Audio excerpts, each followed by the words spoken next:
In 2007, my mom, Denise Chesney, lost the battle to breast cancer.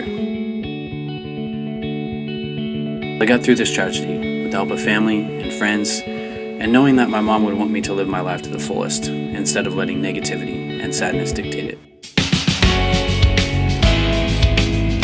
We started the Denise M. Chesney Memorial Bike Ride to honor her memory and to raise awareness and funds for breast cancer research. Here we go, off to Spokane. Next stop, Spokane.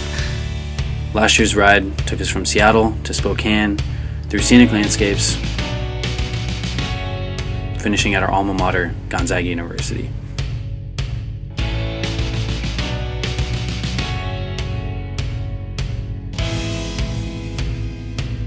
We raised over $5,000 for the Breast Cancer Research Foundation, one of the leading breast cancer charities in the US.